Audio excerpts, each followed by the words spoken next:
Lieutenant Hodson, ये वो शख्स थे जिन्होंने दिल्ली को दोबारा जीता। वो लिखते हैं, हमें इंग्लैंड से टेलीग्राम आया था। इस टेलीग्राम में लिखा था 1857 की बगावत दरअसल मुसलमान उलमाओं की बगावत है। जहां पर भी टोपी और दाढ़ी वालों को देखो, इन्हें बिने मुकदमे के लटका दो। लेफ्टिनेंट हॉडसन अपनी किताब में लिखते हैं, फिर क्या था, हम निकल पड़े, दाढ़ी और टोपी वालों को ढूंढ ढूंढ कर निशाना बनाते। हम उनसे यह नहीं पूछते कि तुमने क्या किया है, बस हमारी गोलियां उनका सीना और सर तलाशती। कर्नल नील, इन्होंने पटना और इलाहाबाद और कानपुर को दोबारा अंग्रेजों के कब्जे में लाया था। वो अपनी किताब में लिखते हैं, मुझे इस बात पर फक्र है। कर्नल नील लिख रहे हैं अंग्रेजों के लिए, हमारे लिए नहीं लिख रहे। तो लिखते हैं, मुझे इस बात पर फक्र है कि मैंने सैकड़ों लोगों को बिना मुकदमे के ही फांसी दे दी। उस जमाने में एक बेहतरीन हिंदू इतिहासकार दिल्ली में रहा करते थे, दुर्गादास बंदोपाध्याय।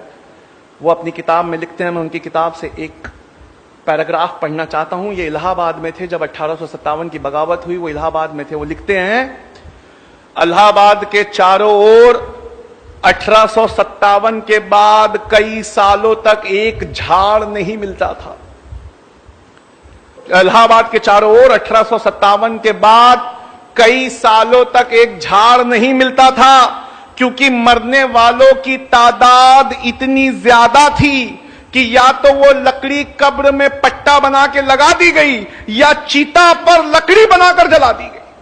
क्या आप सोच सकते हैं कि वो क्या जुल्म सितम होगा कि झाड़ इलाहाबाद से खाली हो गए, या वो कब्रों में तख्ते बनकर लग गए, या चिताओं पर लकड़ी बनकर जल गए।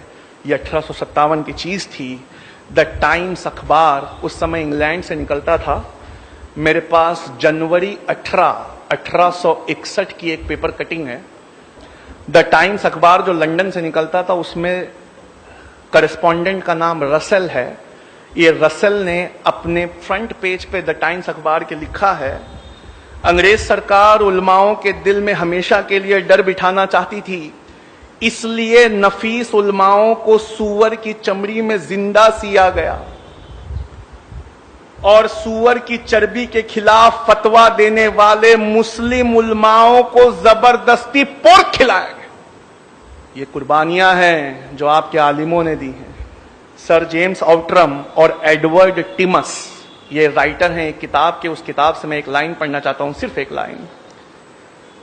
जिन 51,200 लोगों को फांसियां हुई, उसमें उल्मा, अभी मुसलमान भी नहीं कह रहा हूं, मुसलमानों में ऊंची कैटेगरी उल्मा कह रहा हूं, जिन 51,200 लोगों को फांसियां हुई 1859, 60 और 61 में, उनमें उलमाओं की तादाद सिर्फ 27,000 थी।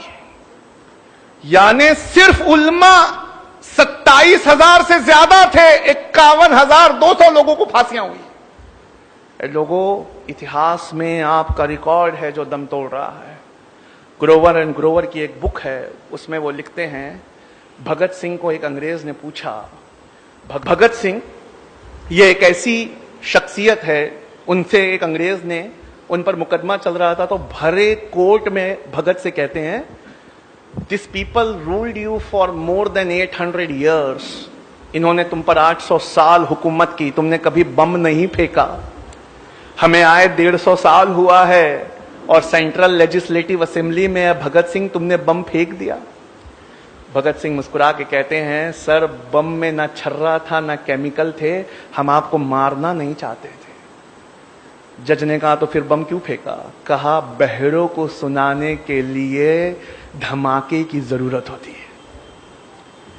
भगत सिंह से कहा कि 800 साल इन्होंने तुम पे राज किया, कभी बम नहीं फेंका। कहा, सर कैसा राज किया? ऐसा राज किया कि हमारे देश का नाम सोने की चिड़िया पड़ गया। ये सोने की चिड़िया की चहक है जो आपको 7 समुंदर दूर से खींच कर लाई। और 150 साल आपने कैसा राज किया, एक लाइन में बताना चाहूं। और भगत गजब के विद्वान थे। भगत कहते हैं 150 साल आपने कैसे राज किया। अगर एक लाइन में कहना चाहूं तो आपने एक स्पंज की तरह राज किया।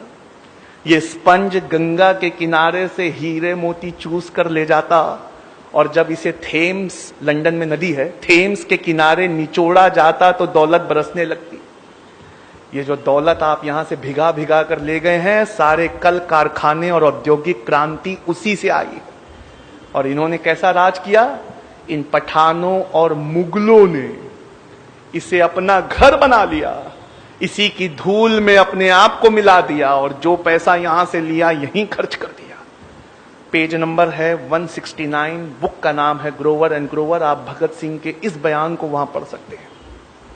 वीर सावरकर कहते हैं कि क्या आप जानते हैं 1857 में सबसे बड़ा, जिसका सबसे बड़ा नुकसान हुआ वो कौन था?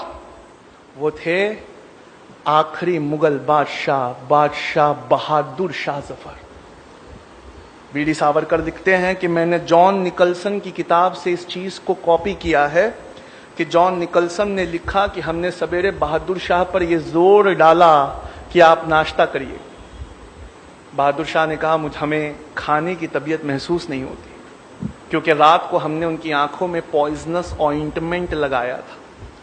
पॉइजनस ऑइंटमेंट लगाने से वो हल्के हल्के नाबीना होना शुरू हो गए थे, क्योंकि इस्लामिक लॉ में एक अंधा इंसान राजा नहीं हो सकता।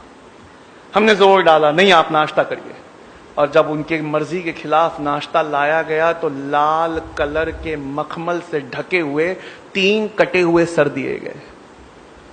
2 उनके बेटे के थे, 1 उनके पोते का था। ये जुल्म सितम जब आपने सहा है तो ये टॉपिक उठता कहां से है कि मुसलमानों का जंगे आजादी में क्या योगदान।